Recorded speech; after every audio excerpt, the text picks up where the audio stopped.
अस्सलाम वालेकुम, आप देख रहे हैं बाखबर सुबह। मैं हूं फैसल अब्बासी। इस उम्मीद और यकीन के साथ कि सुबह तमाम इंसानों के लिए सलामती का पैगाम लेकर आई है।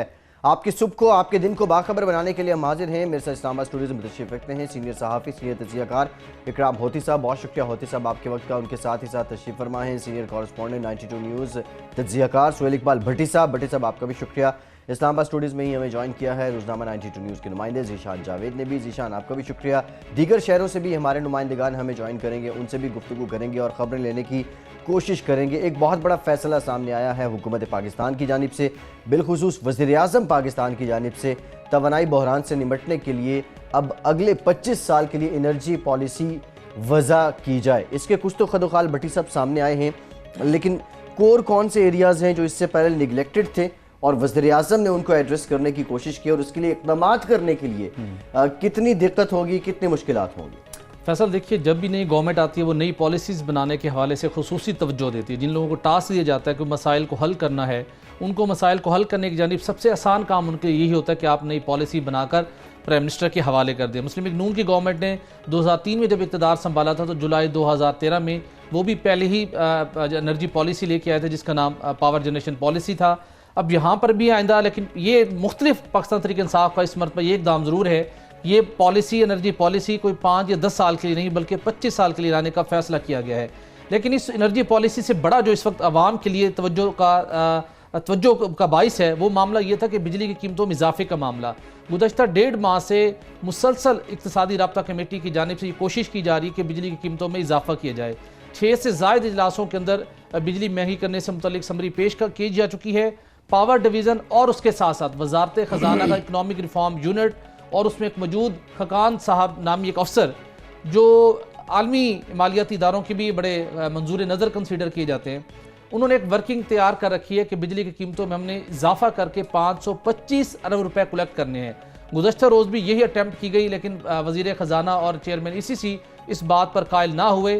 525 रुपए का जो ब्रेकअप दिया गया, जो हमें सरकारी दस्तावेज़ मसूल हुई हैं, उसके मुताबिक वो ये चाहते हैं कि 221 रुपये टैरिफ में इजाफे के ज़रिए से बराह रास्त आवाम से हासिल किए जाएँ, जबकि 304 अरब रुपए की वफाकी हुकूमत की जानिब से सब्सिडी दे, जो कि वजारत ख़जाना 179 रुपये एलोकेट कर चुकी है, वो मज़ीद सब्सिडी देने को तैयार नहीं है। उन्होंने जो गुज़श्ता रोज़ ECC को सिफारिश की गई घरेलू सार्फिन के लिए स्पेशली जो 100 यूनिट इस्तेमाल करते हैं सार्फिन, उनके टैरिफ में 87 पैसे इजाफे की सिफारिश की गई। 200 यूनिट माहाना इस्तेमाल करने वाले घरेलू सार्फिन के टैरिफ में 1 रुपये 22 पैसे, 300 यूनिट वाले घरेलू सार्फिन के 2 रुपये 40 पैसे और इसके साथ जो 300 यूनिट से ज़्यादा बिजली इस्तेमाल करते हैं घरेलू सार्फिन, उनके टैरिफ में 3 रुपये 81 पैसे फी यूनिट इजाफे की तजवीज़ दी गई। लेकिन इसके साथ साथ प्राइम मिनिस्टर ने कल जब एनर्जी टास्क फोर्स इजलास का सरबराही की, उन्होंने कुछ नई डायरेक्शन दी। वहाँ पर प्राइम मिनिस्टर की जानिब से ये अनाउंसमेंट की गई कि ना सिर्फ बिजली चोरों के खिलाफ कार्रवाई की जाए और उसके साथ साथ एक मुफस्सल प्लान भी तैयार किया जाए जिसके ज़रिए से वह पाकिस्तान तहरीक इंसाफ की हुकूमत बिजली के निर्खों में इजाफे की बजाय कमी लाना चाहती है। और वाज़े तौर के ऊपर डायरेक्शन दी गई। पावर डिवीज़न के कुछ लोगों से हमारी बात हुई, वो खुद भी हैरान थे कि इस वक्त स्पेस मौजूद नहीं है कि बिजली हम कैसे सस्ती कर सकते हैं, जबकि prime minister of Pakistan Imran Khan साहब ने वाज़े तौर के ऊपर पावर डिवीज़न को यह हिदायत की है कि अवाम के ऊपर बिजली चोरों का बोझ डालना, इजाफी लॉसेस का बोझ डालना और जो आप रिकवरी नहीं कर पाते उसका बोझ बिल अदा करने वाले सार्फिन पर डालना, ये नाइंसाफ़ी है। हमने आवाम से कमिटमेंट की थी रिलीफ देने की, रिलीफ फराहम करने, और ये रिलीफ उसी सूरत मिल सकता है जब हम बिजली के निर्खों में कमी करें।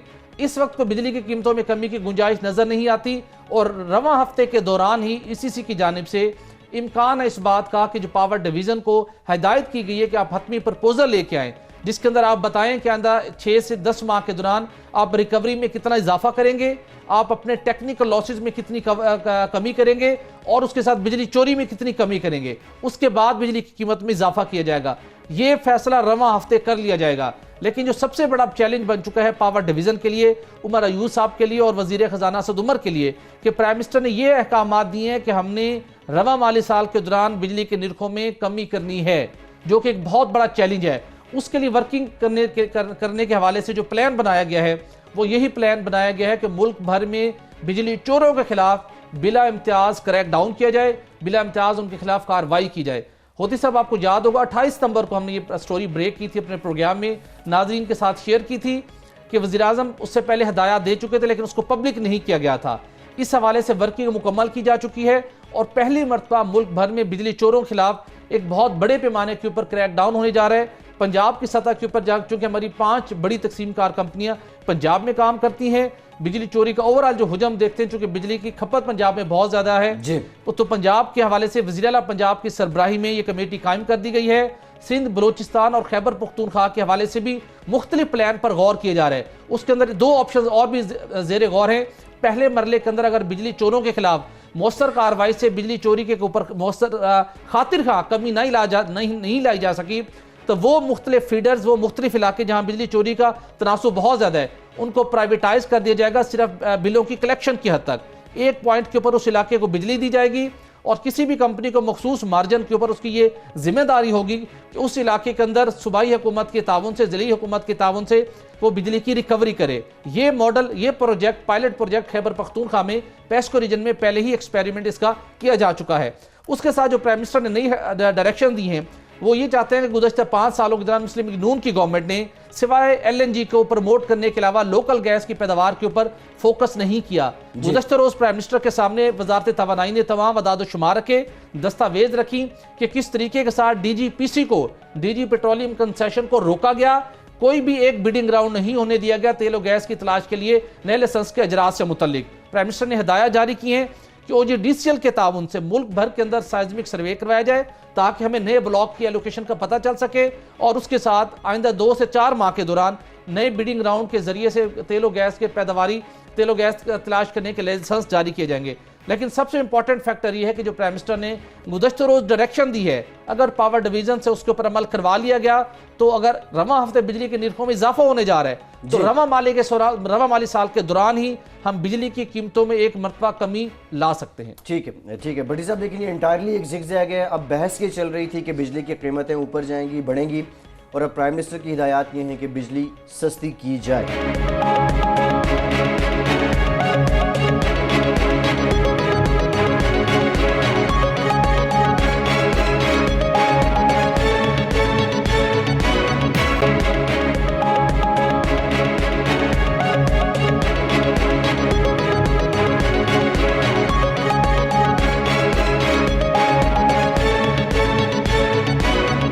ज़ीशान जावेद, आपकी तरफ में आना चाहूँगा। आपकी खबर है कि जो सूबाई महकमे हैं, बिलखुसूस वो इदारे जो आबी उमूर को देखते हैं, छोटे पन बिजली के मंसूबे, दरमियाने दर्जे के पन बिजली के मंसूबे, KP में PIDO एक इदारा है जो ये काम करता रहा है। आपकी खबर है कि माली बद इंतज़ामियाँ हैं, बेज़ाब्तियाँ हैं, क्या कारीगरी यहाँ पे इस्तेमाल हुई है? भाई साहब, PIDO जो है ये पख्तूनख्वा एनर्जी डेवलपमेंट ऑर्गेनाइजेशन के नाम से एक इदारा है जो कि प्राइवेट पब्लिक पार्टनरशिप पे काम करता है, लेकिन बुनियादी तौर पर ये जो सूबाई इदारा है एनर्जी एंड पावर, उसके ज़ेर इंतज़ाम है। इनका बुनियादी मकसद ये है कि ये इन्होंने कुछ इलाके जो हैं वो एलोकेट किए हुए हैं इस इदारे को, जिनमें सवात, दीर और कोहिस्तान और इसके अलावा मनसेरा वेस्ट जो है, ये इलाके बिलखुसूस शामिल हैं, जहाँ पर इन्होंने पन बिजली के छोटे और दरमियाने दर्जे के ये जो पन बिजली के जो मंसूबे हैं उनके ऊपर ये लोग काम करते हैं। हमारी इस हवाले से जो PIDO में जो बात हुई और वहाँ से जो दस्तावेज़ात हमें हासिल हुए, उनके मुताबिक अमूमी तौर पर ये देखा जाता है कि जितने भी वो मंसूबे ख़ास तौर पर जो पावर सेक्टर में हम देखने हैं अभी तक, उन मंसूबों में जहाँ पर फॉरेन फंडिंग जो है वो इन्वॉल्व है या प्राइवेट पब्लिक पार्टनरशिप पर जो प्राइवेट सेक्टर से लोग हैं उनका पैसा इन्वॉल्व है, वहाँ पर लोग अमूमी तौर पर जो है वहाँ पर फाइनेंशियल एम्बेज़लमेंट के चांसेस जो हैं वो ज़्यादा हमें देखने में को मिलते हैं। और उसका ज़्यादातर जो मरकज़ होता है वो जो लग्जरी सहूलियात हैं वो उस हवाले से उस साइड पर ज़्यादा होते हैं। हमारी ये जो खबर थी इस हवाले से थी कि जो PIDO है उसका गुज़श्ता साल अगस्त 2017 के बाद से कोई परमानेंट सरबराह नहीं है, और जो इस वक्त उसके मौजूदा CEO हैं ज़ैनुल्लाह शाह साहब, वो ज़ैनुल्लाह शाह साहब जो है उनके पास एडहॉक चार्ज है और वो इजाफी चार्ज पर इस पर काम कर रहे हैं। मंसूबे के हवाले से इसमें 1-2 अहम चीज़ें मैं ये आपको बता दूं कि चित्राल में एक प्रोजेक्ट पे काम हो रहा है जो कि 69 मेगावाट का लावी हाइड्रो पावर प्रोजेक्ट है। उसके ज़िम्मे में 3 गाड़ियाँ ख़रीदी गई थीं प्रोजेक्ट के नाम पर, जिनमें 2 वीगो गाड़ियाँ थीं और एक GLI टोयोटा करोला थी, जिसका जो दस्तावेजी सबूत और जो डॉक्यूमेंट है जो कि PIDO की तरफ से जारी किया गया था प्रोक्योरमेंट में, वो भी हमारे पास मौजूद है। उसके मुताबिक ये गाड़ियाँ बुनियादी तौर पर तो ख़रीदी गई थी कि इसमें जो उनकी सफरी सहूलियात हैं वहाँ पर काम करने वाले अफसरान के लिए उनको ये सहूलत फ़राम की जा सके, लेकिन जो हमें वहाँ पर ज़राए से मालूम हुआ और उसके अलावा जिन अफसरान से हमारी बात हुई, इवन कि उन मुतल्लका अफसरान से जिनके मुतलिक ये बताया जा रहा था कि वो अफसरान जो हैं इन गाड़ियों को दफ्तरी औकात-ए-कार के अलावा अपने ज़ाती इस्तेमाल में भी सफरी सहूलियात के हवाले से इस्तेमाल करते आ रहे हैं। तो उन्होंने इस बात को कहा कि ये गाड़ियाँ लाजमी उनके इस्तेमाल में भी हैं, लेकिन वो इसको ज़्यादातर अपने जो मंसूबे हैं पान बिजली के, और या उनको अगर एक शहर से दूसरे शहर में जाना पड़ता है किसी मंसूबे के विज़िट के लिए, तो ये उसमें इस्तेमाल करते हैं। लेकिन इसमें हैरानकुन बात जो थी और दिलचस्प वो ये थी कि जो CEO पीडो हैं, जो जिनके पास के अभी इजाफी चार्ज है, ज़ैनुल्लाह शाह साहब, उनके पास पहले एक गाड़ी जो थी वो हाइलक्स गाड़ी थी, जिसका नंबर भी हमने अपनी खबर में बताया था कि वो गाड़ी वो उनके पहले ज़ाती इस्तेमाल में थी। लेकिन जब जो पीडो हेडक्वार्टर वाली साइड से सूबाई जो हेडक्वार्टर है, उन्होंने 5 गाड़ियाँ खरीदी जो कि टोयोटा वीगो और उसके अलावा टोयोटा फॉर्च्यूनर्स थी। उनके नंबर्स भी हमने अपनी खबरों में बताया कि कौन कौन सी गाड़ी किसके ज़रिए इस्तेमाल रही है। तो वो जो CEO पीडो है इस वक्त, उन्होंने अपनी जो पुरानी हाइलक्स थी उसको तब्दील करवाया नई टोयोटा फॉर्च्यूनर से, और उन्होंने पुरानी गाड़ी जो है वो मंसूबे पर भिजवा दी और नई गाड़ी जो है वो अपने ज़ेरे इस्तेमाल ले आए।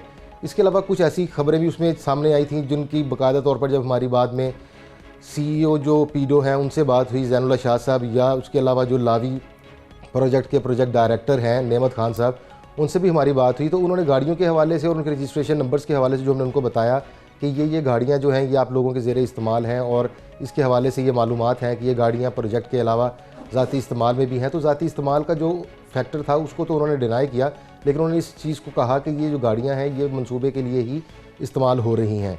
लेकिन अब साहब यहाँ पर ये कोई एक नई पहली बात नहीं है, इससे पहले भी हमने जो खबरें पे काम किया और उसमें जो हमने खबर की थी उसमें इवन वफाकी इदारों में भी हमने बताया था कि कहाँ पर जो प्राइवेट पब्लिक पार्टनरशिप या फॉरेन फंडेड से प्रोजेक्ट हैं, जैसे कि हमने WCAP की बात की, उसमें भी जो गाड़ियाँ इस्तेमाल हो रही थी वो एक पूरा लंबा चौड़ा सिलसिला था, जिसके हवाले से हमने ये बताया और हमने कहा कि दरअसल ये गाड़ियों का गलत इस्तेमाल तो मुख्तलिफ हमने मनसूबों की जहाँ पर भी फॉरेन फंडिंग इन्वॉल्व हो पैसों को इसी बेदरेग इसी तरीके से इस्तेमाल किया जाता है। लेकिन पेडो जिसके बहुत अहम जिम्मेदारी है पन बिजली की पैदावार में इजाफे से मुतल्लिक, माजी में हमने देखा कि चंद साल कबल भी इसके सरबराह को जब तैनात करने की मुस्तकिल सरबराह को तैनात करने की कोशिश की गई, तनाज़ा बन गया।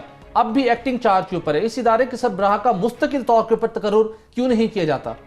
इसमें सुहेल साहब ये देखिए कि जो साबका जो पीडो के सरबराह थे, मुस्तकिल सरबराह जो थे, वो अगस्त 2017 में हाई कोर्ट के एक ऑर्डर के तहत उनको वहाँ से रिमूव होना पड़ा और वो वहाँ से चले गए थे इस ओहदे से। उसके बाद से तकरीबन 1 साल गुजर गया है और इस पे जो अभी वो इजाफी चार्ज पर जो ऑफिसर अपनी खिदमात सर अंजाम दे रहे हैं वो बुनियादी तौर पर चीफ प्लानिंग ऑफिसर हैं energy and power department KPK के, और वो अब इसके ऊपर गुज़श्ता 1 साल से अपनी खिदमात सर अंजाम दे रहे हैं। लेकिन बुनियादी तौर पर जो वहाँ पर हमारी उनसे बात हुई है दीगर अफसरान से जो कि पीडो में इस वक्त भी काम कर रहे हैं, उनका बताना ये है कि इस सरबराह की तैनाती के हवाले से भी बुनियादी तौर पर ये एक सियासी मसला जो है सियासी रुख इख्तियार कर चुका है, क्योंकि माजी में जब वो जिन हमने साहब का आपको बताया कि वो 2017 अगस्त में हाई कोर्ट के एक फ़ैसले के नतीजे में उनको अपने ओहदे से सुबकदोश होना पड़ा, उस वक्त वहाँ पर पाकिस्तान तहरीक इंसाफ के जो हैं एक मिनिस्टर जो थे वो वहाँ पर मौजूद थे उस गवर्नमेंट में, और उसके अलावा वो जो एनर्जी डेवलपमेंट बोर्ड था वो उसके चेयरमैन भी थे आतिफ खान जो थे। जी बिल्कुल, आतिफ खान जो थे वो उस वक्त इस सारे मामलात में बराह रास्त जो थी उनकी वो इन्वॉल्वमेंट भी थी इस हवाले से। तो अभी भी जो है वो यही मसला है कि बुनियादी तौर पर आपको ये आइडिया होगा। शॉर्टली बताइएगा, ये तो गाड़ियों का मामला है, अगर हम पीडो की कारकर्दगी की बात करें, वो एरिया जहाँ पे इनिशियल सर्वे के मुताबिक इन्होंने 150 kV का पावर प्लांट लगाना था, एट द एंड वहाँ पे 50 kV का लगा है। ये जो इस तरीके से पैसे खुर्द-बुर्द किए गए और जो एबटाबाद में इन्होंने काम किया वो 80% अभी तक अनऑपरेशनल है। वो प्लांट्स अगर ऑपरेशनल हुए भी तो 15 दिन बाद 20 दिन बाद वो बंद हो गए। तो क्या इस जानिब भी कुछ माली बेज़ाब्तियाँ हुई हैं, क्वालिटी पे कॉम्प्रोमाइज़ किया गया, और उससे मुतालिक भी कोई मालूमात हैं आपके पास? नहीं, इस वाले साहब ये देखें कि इवन हमारे अपने यहाँ पर प्रोग्राम में सीनियर तज्ज़ियाकार बैठे हुए इकराम मोती साहब, उनकी भी मुझसे अभी थोड़ी देर पहले इसी हवाले से कुछ डिस्कशन हुई थी। उसके अलावा अगर आप देखें तो शहबाज शरीफ जो इस वक्त हिज़्ब इख्तिलाफ के सरबराह भी हैं पार्लियामेंट में, उन्होंने भी अपने एक पार्लियामेंट के खिताब में ये कुछ बताया है। और कुछ हमारी जो पीडो के अफसरान से बात हुई थी जो कि उसको ईमानदारी से इस मामलात को देखते हुए ये चाहते हैं कि मुल्की मफाद में कोई काम किया जा सके।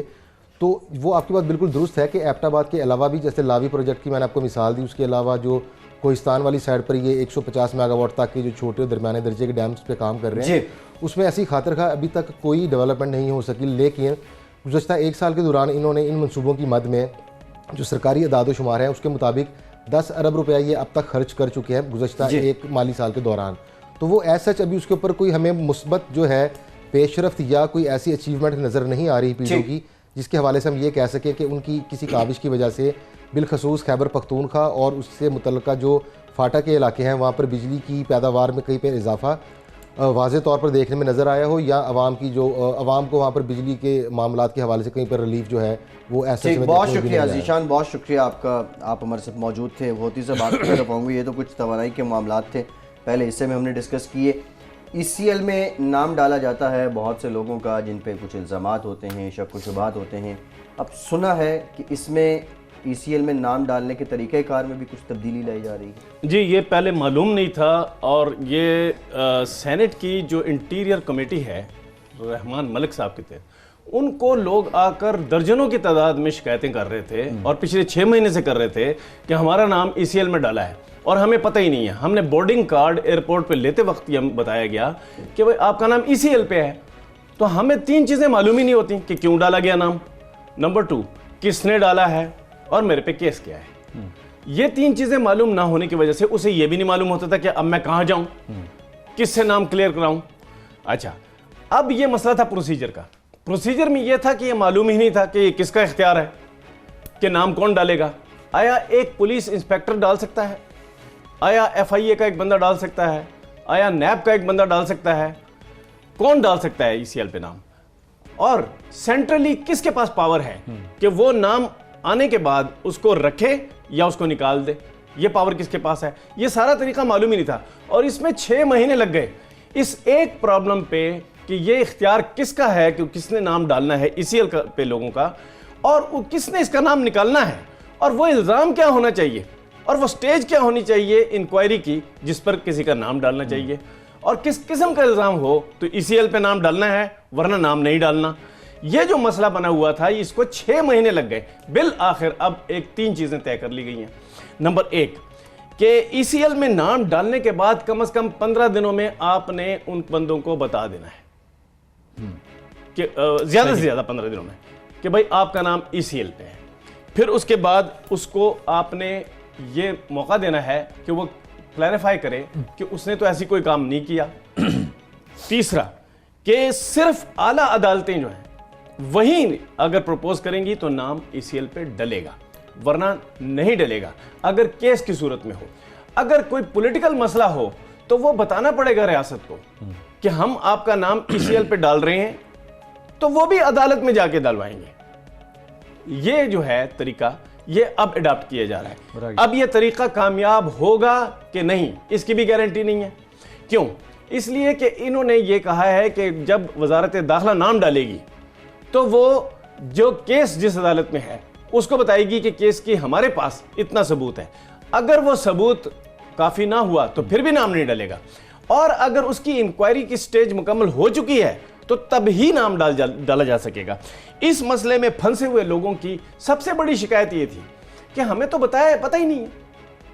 अब जो 15 दिन कहा गया है कि डालें, तो उसका तरीक़ेकार अब तय होगा कि आपने 15 दिन में उस बंदे को कैसे बताना है। मसलन एक बंदा फैसलाबाद से आया, उसका नाम ECL पे है, उसने बोर्डिंग कार्ड लेते हुए एयरपोर्ट पे उसको मालूम हुआ कि उसका नाम ECL पे है, तो उस बंदे का आपने जब नाम डालते वक्त जो एड्रेस या फ़ोन नंबर था उस पर फौरी तौर पे इतला देनी है, ताकि वो ये ना हो कि वो एयरपोर्ट पे जाके उसको पता चले, फिर उसको इल्ज़ाम बताना है, फिर उसको बताना है कि तुमने कहाँ क्लैरिफिकेशन देनी है और तुमने अपना नाम क्लियर किस तरह करवाना है। और वो एक कमेटी कौन सी होगी जो कि जहाँ जाके वो अपनी सफाई देगा, और जो जिस अदालत का ऑर्डर है वो अदालत का ऑर्डर का नंबर भी उसको देना पड़ेगा कि आपका इस अदालत ने इस नंबर के तहत आपका नाम ECL पर डला है। जी ठीक, बिल्कुल ठीक। होती साहब, अदालत के फैसले या अदालत की हिदायत के साथ ECL में नाम डालना अब मशरूत हो गया है, इस पे काम किया जा रहा है। पहले जो इदारा वजारत दाखिला से सिफारिश करके नाम डलवा सकता था, उस सिलसिले को अब ख़त्म किया जा रहा है।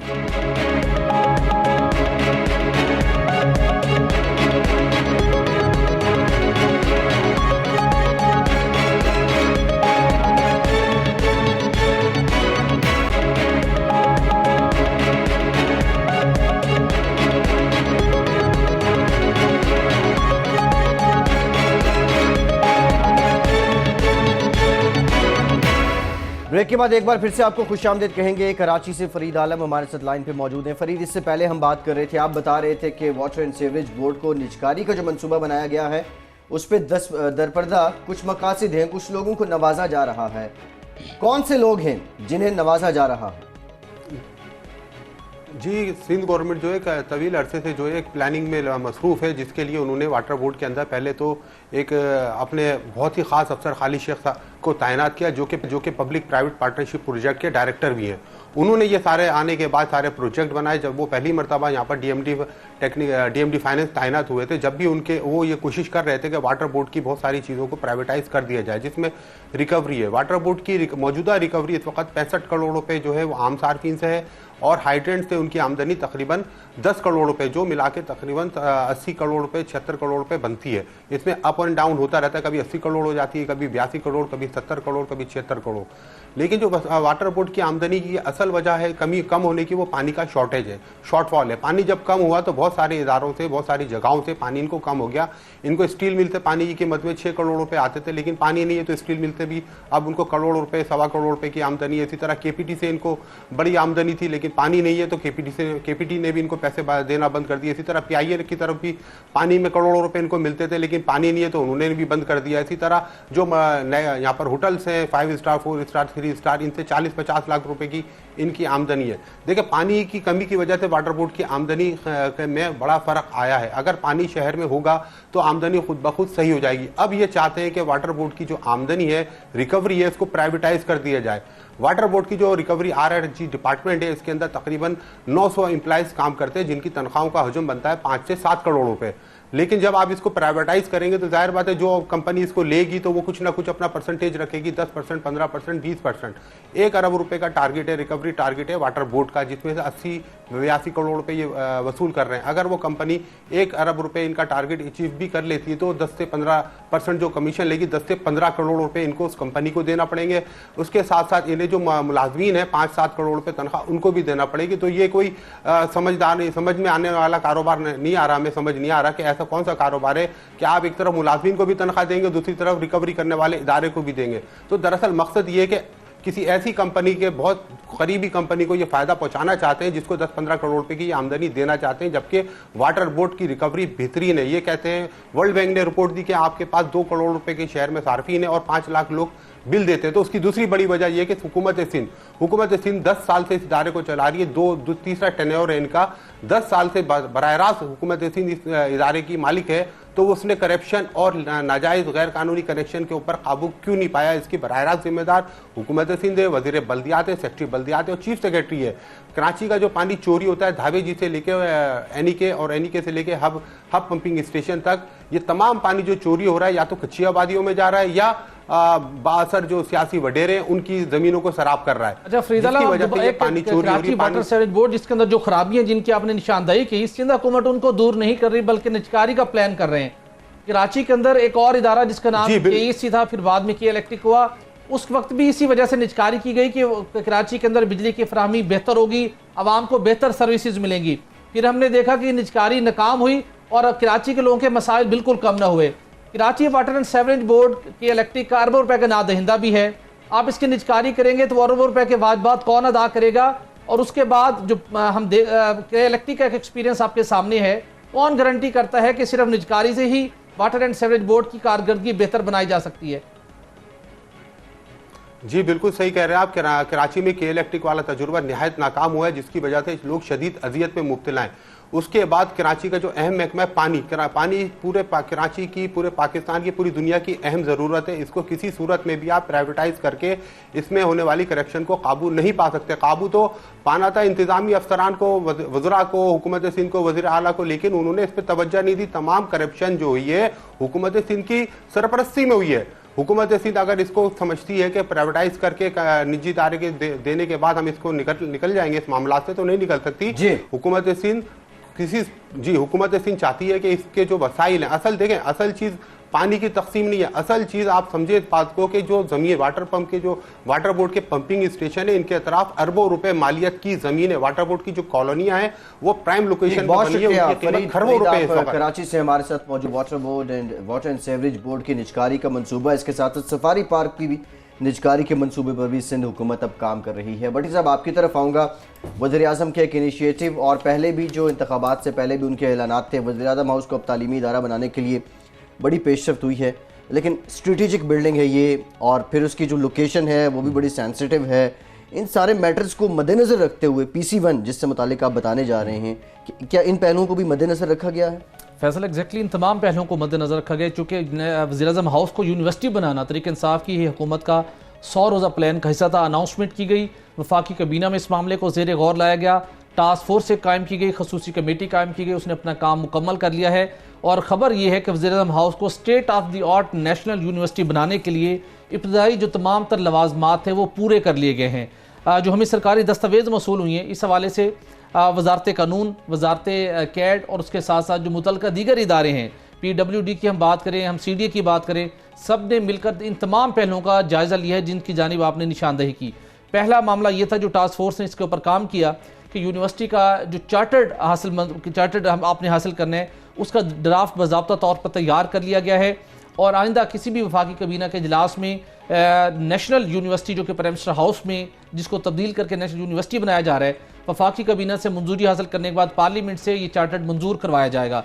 उसके बाद दूसरा बड़ा, इसी के साथ HEC से NOC हासिल करने का सिलसिला भी शुरू कर दिया गया है। और दूसरा बड़ा मामला था जो इस ज़मीन की जो अराजी थी जो कि प्राइम मिनिस्टर हाउस के नाम थी के ऊपर थी, इसके लिए नई रेगुलेशन की ज़रूरत थी कि मुस्तकबिल के अंदर इंजीनियरिंग कौंसिल समेत किन इदारों के साथ इसकी एफिलेशन करवानी है, उस सारे प्रोसेस के ऊपर भी काम शुरू कर दिया गया है। जो इस वक्त इंस्ट्रक्शंस दी गई हैं, जो टास्क फोर्स ने पूरी रिपोर्ट प्राइम मिनिस्टर को पेश की है, जल्द अज जल्द यहाँ पर क्लासेस का बाज़ाब्ता आगाज़ करने का प्लान बनाया जा रहा है। दूसरे मरले के अंदर इसका नया इंफ्रास्ट्रक्चर तमीर किया जाएगा ताकि इसको एक्सपेंड किया जा सके। और इसके साथ CDA जो नया प्लान बना रही है कि चूँकि ये रेड जोन के अंदर वाक़ है, वहाँ पर सिक्योरिटी के मामलात को किस तरीके के साथ मलहूज़े खाते रखा जाएगा, स्पेशल ब्रांच और दीगर इदारों के साथ मिलकर एक बाज़ाब्ता एक रूट तश्कील दिया जाएगा और एक शटल सर्विस बस का अहतमाम भी किया जाएगा कि जिसके ज़रिए से तलबा बआसानी यूनिवर्सिटी तक पहुँच सके। तो जो इस बात का खदशा हमें यह था कि शायद वक्ती तौर के ऊपर यहाँ पर क्लासेस शुरू होंगी और कुछ अर्सा गुजरने के बाद शायद दोबारा इसका प्राइम मिनिस्टर हाउस का स्टेटस बहाल हो जाए, उस मामले को भी तकरीबन हल कर लिया गया है। जो इसका लैंड का स्टेटस तब्दील होगा, यूनिवर्सिटी की बाज़ाब्ता एक्रेडिशन होगी, चार्टर्ड अप्रूव करवाया जाएगा पार्लियामेंट से, तो उसके बाद ये नेशनल यूनिवर्सिटी का इसको फुल फ्लैज दर्जा हासिल होगा, जो कि बाद में इसके स्टेटस को तब्दील नहीं किया जा सकेगा और तलबा को मुस्तकिल तौर के पर न सिर्फ सोशल साइंसेज, अप्लाइड साइंसेज, बल्कि इंजीनियरिंग और टेक्नोलॉजी, इंजीनियरिंग टेक्नोलॉजी के मैदान के अंदर भी डिग्री हासिल करने के मौके मिल सके।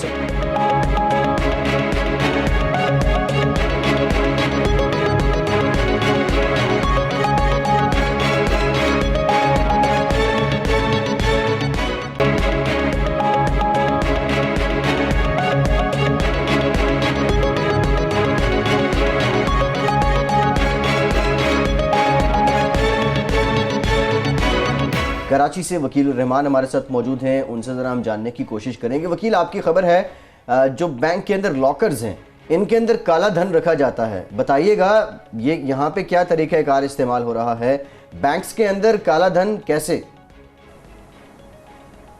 देखिए, ये जो बैंकों के लॉकर्स हैं ये इसलिए इंट्रोड्यूस किए गए हैं और दुनिया भर में इससे फ़ायदा उठाया जाता है कि आप अगर अपने कीमती कागजात, आपके प्रॉपर्टी के डॉक्यूमेंट्स, आपका सोना, ज़ेवरात या कोई भी ऐसी चीज़ जो आप घर में महफूज नहीं समझते हैं, वो आप लॉकर्स में रखते हैं। और इसकी बाकायदा बैंक की तरफ से आपको प्राइवेसी दी जाती है कि आप बिल्कुल आराम से, यानी बग़ैर किसी चेक के आप कोई अपनी चीज़ रख सकते हैं। उस बाकायदा इंश्योर्ड होते हैं और आपको जो है वो कोई और आपके लॉकर्स को खोल नहीं सकता, आपकी चीज़ों को चेक नहीं कर सकता। इस सहूलत को से जो है जहाँ पे लोग इसको मुस्बत उसका फ़ायदा उठा रहे हैं। दूसरी तरफ अब ये देखने में आया है पाकिस्तान में पिछले कुछ अरसे से ये जो ब्लैक मनी और नेप के केसेस खुल रहे हैं, फिर FIA जो है वो आपके बैंक अकाउंट्स को चेक कर रही है, तो उसको देखते हुए अब ये इत्तलात मिल रही है कि बहुत सारे लोगों ने अपने इन लॉकर्स को अपने ब्लैक मनी छुपाने के लिए इस्तेमाल करना शुरू किया है। इसी तरह ये अभी पिछले कुछ अरसे में डॉलर की कीमतों में, डॉलर की कदर में हम जो ये फ्लक्चुएशन देख रहे हैं, गैर मामूली तौर पे उसका जो उतार चढ़ाव है, उसमें भी देखने में आया है कि ये करते ये हैं कि अपना डॉलर को जो है वो लॉकर्स में रखते हैं, बैंक में ही ज़रूरत पड़ने पर वो उसको डॉलर अकाउंट में या रुपये अकाउंट में डालते हैं, और जब उनको सेव करना हो और मार्केट से निकालना हो तो लॉकर्स में रख देते हैं। तो ये एक बहुत बड़ा मसला है, क्योंकि इसकी कोई चेकिंग का बाकायदा इस तरह इंतज़ाम नहीं है। जिस तरह आप बैंक अकाउंट्स को आप चेक करते हैं, स्टेट बैंक चेक करता है, आपका FIA उस पर नज़र रखता है कि इसमें ट्रांजैक्शन क्या हो रहा है, इसमें कितनी मालियत है। इन लॉकर्स में आपके पास कोई ऐसा कोई सिस्टम नहीं है कि आप ये देख सकें कि इन लॉकर्स में क्या रख रहे हैं आप उसमें डॉलर भी रख रहे हैं, आप उसको डॉलर्स को जो है वो गोल्ड में भी कन्वर्ट करके रख लेते हैं, यानी करोड़ों रुपए आप इसमें जो है वो इन लॉकर्स में रख सकते हैं। और इसमें बैंकों की तरफ से भी जो है मुख्तलिफ साइजेस बाकायदा इंट्रोड्यूस किए गए, जिसका मकसद कस्टमर को फ़ायदा पहुंचाना है। लेकिन उस फ़ायदे से भी ये जो इस तरह के ब्लैक मनी छुपाने वाले या जो गैर कानूनी सरगर्मियों में मुलविस लोग हैं, वो भी इस साइज़ का ये फ़ायदा उठाते हैं। और वो इसमें जो 3-4 साइज़ हैं, स्मॉल, मीडियम, लार्ज और एक्स्ट्रा लार्ज, उसमें आपके पास जो है इतनी गुंजाइश होती है कि आप रुपये को डॉलर में या डॉलर को गोल्ड में कन्वर्ट करके और उसमें आप रख के करोड़ों रुपए आप जो है इसमें रख सकते हैं। और अच्छा वकील रहमान, ये बताइए, दुनिया भर के अंदर तो प्रैक्टिस ये कि बैंक लॉकर्स आप प्रोवाइड इसी कंडीशन के तौर पे करते हैं कि प्राइवेसी इनको इंटैक्ट रखा जाएगा। यहाँ पर state bank of Pakistan, FIA या दीगर मुतल्लिका इदारों के कोई ऐसी रेगुलेशन मौजूद हैं कि जो बैंकों को कस्टमर हैं वो जो लॉकर यूज़ करने वाले वो आगाह करने के पाबंद हों कि वो अपने लॉकर्स में क्या अशिया रख रहे हैं? अगर प्राइवेसी को आपने इंश्योर करना है तो फिर तो कोई भी सारिफ जो लॉकर इस्तेमाल करता है कुछ भी इन लॉकर्स में रख सकता है, या स्टेट बैंक ऑफ पाकिस्तान के रेगुलेशन इस हवाले से कोई ममानियत बताती हैं कि आपने इन्फॉर्म करना है मुतल्लिका बैंक की ब्रांच को? नहीं, ये इसमें स्टेट बैंक की तरफ से ऐसी कोई रेगुलेशन नहीं है। और उसकी वजह यह है कि आपके जो प्राइवेसी लॉज है वो प्राइवेसी आपके लॉकर्स रखे इसीलिए जाते हैं कि आप ये एक राजदारी और एक खुफिया आपकी कुछ चीज़ें हैं जो आप रखना चाहते हैं किसी की नज़र में लाए बगैर। अगर आप ये प्राइवेसी ख़त्म करते हैं और आप इसकी डिटेल जमा करते हैं बैंक में या किसी और इदारे के पास, तो फिर वो लॉकर्स का मकसद ख़त्म हो जाता है। इसलिए जो है ये स्टेट बैंक को या दीगर इदारों को, खुद बैंक जो है उनकी भी ये इंटेंशन है कि इस प्राइवेसी को न छेड़ा जाए। और क्योंकि अगर आप प्राइवेसी को छेड़ते हैं तो फिर ये है कि लॉकर्स का जो मकसद है वो ख़त्म हो जाएगा और लोग जो है वो लॉकर्स में चीज़ें रखना छोड़ देंगे। तो ये एक बहुत बड़ी रुकावट है इसमें। अच्छा वकील, आपने कहा कि निगरानी ना होने की वजह से इन लॉकर्स की इसमें काला धन रखा जाता है। जब निगरानी होगी तो फिर प्राइवेसी कैसे रहेगी? अब ये जरा समझा दें, कोई और तरीक़ाकार है कि ये गैर अखलाकी या गैर कानूनी इस्तेमाल इन लॉकर्स का उसको रोका जाए? अब इसमें यह है कि आपके लॉकर्स के जो आपके अकाउंट, जिस तरह अकाउंट होल्डर होते हैं, इदारों के पास तो एक ही तरीका है कि वो कुछ रैंडम कुछ ख़ास केसेस को देखें। अगर किसी के पास जो है उसका इनकम जो वो शो कर रहा है, और वो क्योंकि आम लोग ज़्यादातर जो है लॉकर्स की तरफ नहीं जाते हैं, ये अगर लॉकर्स कोई खोल रहा है तो वो ज़ाहिर है कि उसके पास कोई ऐसी कोई प्रॉपर्टी, कोई ऐसी कीमती चीज़ें हैं कि जो वो लॉकर लेकर और बाकायदा रेंट देकर वो उसमें चीज़ें रख रहे हैं, तो ज़ाहिर है उसके पास कीमती चीज़ें होंगी। तो अगर लॉकर्स को रैंडमली इदारे जो है वो उनको अकाउंट लॉकर होल्डर को बुलाकर उससे जो है पूछ सकता है और अपनी निगरानी में, यानी उसकी मौजूदगी में उसके लॉकर्स को देख सकते हैं। और इस बारे में जो है स्टेट बैंक को कोई ना कोई ऐसा कोई रेगुलेशन बनानी पड़ेगी कि अगर कोई इदारा चाहे तो किसी भी लॉकर्स होल्डर को वो उसको उसकी मौजूदगी में किसी इदारे या स्टेट बैंक के सामने किसी वक्त भी चेक किया जा सके। ठीक, बहुत शुक्रिया वकील रहमान, आप कराची से हमारे साथ मौजूद थे। लेकिन लाजमी है कि हर लॉकर खुलवाने वाला या लॉकर कैरी करने वाला बैंक में वो काला धन ही वहाँ रखता हो। सिक्योरिटी के इश्यूज़ भी हैं, दीगर मसाइल भी होते हैं लोगों के। भट्टी साहब, आपकी तरफ में आऊँगा। प्रोफेशनल इंजीनियरिंग वर्क्स के लिए नॉन इंजीनियर्स तैनात करने का इंकशाफ हुआ है, ये ज़रा डिटेल्स दे दें। वही पहले भी हम कहते थे कि हलवाई का काम कसाब से लिया जाता है, कसाब का काम हलवाई से लिया जाता है। एग्जैक्टली फैसल, ये मामला ये है कि पाकिस्तान इंजीनियरिंग काउंसिल की जानिब से गवर्नर पंजाब को एक ख़त लिखा गया है, जो कि specially supreme court of Pakistan ने 3 अक्टूबर 2018 को एक फ़ैसला दिया, जिसके अंदर वाज़े तौर पर कहा गया कि मुल्क भर के वो तालीमी इदारे हों, वो सरकारी इदारे हों, जो कोई एक ऐसा पोस्ट या कोई ओहदा है जो कि स्पेसिफिकली इंजीनियर के लिए है, तो उसके ऊपर लाजिम है कि वहाँ पर आप उस इंजीनियर को अपॉइंट करेंगे जिसकी डिग्री न सिर्फ जिसके पास मुतलका डिग्री हो, बल्कि वो डिग्री पाकिस्तान इंजीनियरिंग कौंसिल से वेरीफाइड हो, और उसके साथ कुछ इदारे ऐसे हैं जिनकी पाकिस्तान इंजीनियरिंग कौंसिल के साथ एफिलेशन नहीं है, एक्रेडिशन नहीं है, तो उसको ऐसे डिग्री होल्डर को भी आप किसी ऐसे ओहदे के ऊपर तैनात नहीं करेंगे, ये जिम्मेदारी तफवीज़ नहीं करेंगे। चूँकि पाकिस्तान इंजीनियरिंग कौंसिल का जो एक्ट है, पाकिस्तान इंजीनियरिंग एक्ट 1996, इसके मुताबिक तमाम उन हिफाजती म्यारात को, स्टैंडर्ड्स को मीट करने के बाद ही किसी इदारे की एफिलेशन की जाती है या डिग्री की एक्रेडिशन की जाती है। तो बहुत से ऐसे इदारों के अंदर, स्पेशली सरकारी इदारों के अंदर ऐसी शिकायत मौसूल हो रही थी कि कुछ अफसरान को ऐसे ओहदों पर तैनात कर दिया जाता था, या तो जो नॉन इंजीनियर्स थे, या अगर वो इंजीनियर्स थे तो उनकी डिग्री एक्रेडिट यूनिवर्सिटी से मुतलका नहीं थी, या पाकिस्तान इंजीनियरिंग कौंसिल के साथ वो रजिस्टर्ड नहीं थे। उसका खमियाजा अल्टीमेटली क्या भुगतना पड़ता था? उसका खमियाजा ये भुगतना पड़ता था कि जो मुख्तलिफ सरकारी शोबे के अंदर आप मुख्तलिफ ज़िली लेवल के ऊपर बात करें, आप तहसील सतह के ऊपर बात करें, आप सूबाई सतह के ऊपर बात करें, मुख्तलिफ जो आप इंफ्रास्ट्रक्चर के काम कर रहे हो या कोई भी दीगर मनसूबों की कोई इमारत की तमीर हो, तो उसके अंदर अगर आप वहाँ पर कॉम्पिटेंट इंजीनियर मौजूद नहीं है, तो वो किसी निजी कंपनी जो वो काम कर रही है उसकी ना तो वो उसकी वो मॉनिटरिंग कर पाएगा, ना उसकी प्रॉपर एवेल्यूशन कर पाएगा, और सेफ्टी स्टैंडर्ड्स को वो इंश्योर करने में कामयाब नहीं हो पाएगा। Ultimately end of the day कौमी वसाइल का बड़े पैमाने के ऊपर ज़्या होता है कि आप उस मनसूबे को तखीर से दोचार हो, या वो मुनहदम हो जाए, या कुछ भी उसको किसी नाखुशगवार अगर कोई वाक़या पेश आए, तो उन तमाम तर सूरत हाल से बचने के लिए लाजिम है कि नॉन क्वालिफाइड इंजीनियर किसी ऐसे उहदे पर तैनात न हो। लाहौर के अंदर हमने देखा था कि मुख्तलिफ वाक़यात पेश आए थे, जिसके अंदर एक इंडस्ट्रियल स्टेट के अंदर भी एक ऐसा वाक़या पेश आया था जहाँ पर एक फैक्ट्री तमीर की गई थी जिसके 5 से 6 फ्लोर तमीर कर दिए गए थे, और उसके अंदर सेफ्टी स्टैंडर्ड्स को मलहूज़े खातिर नहीं रखा गया था, और उस इंडस्ट्रियल स्टेट के अंदर सेफ्टी स्टैंडर्ड्स को इंश्योर करना जिसकी जिम्मेदारी थी जिस मुतलका अथॉरिटी की, वहाँ पर इंजीनियर्स के ऊपर बहुत बड़ा क्वेश्चन मार्क रेज हुआ था कि या तो उनकी कॉम्पिटेंसी का इशू था, या उन्होंने वहाँ पर कोई गिव एंड टेक कर लिया था। तो ये चेयरमैन पाकिस्तान इंजीनियरिंग कौंसिल ने गवर्नर पंजाब से इस्तदा की है कि पंजाब भर में इन रेगुलेशन को इम्प्लीमेंट किया जाए, और नॉन इंजीनियर्स को इंजीनियर्स की पोस्ट के ऊपर जो तैनात है उनको फौरी तौर के ऊपर हटाया जाए। बहुत शुक्रिया होती साहब आपका, सोहेल इकबाल भट्टी साहब आपको भी बहुत शुक्रिया। आज के प्रोग्राम से इतने, फैसल अब्बासी को इजाज़त दीजिए।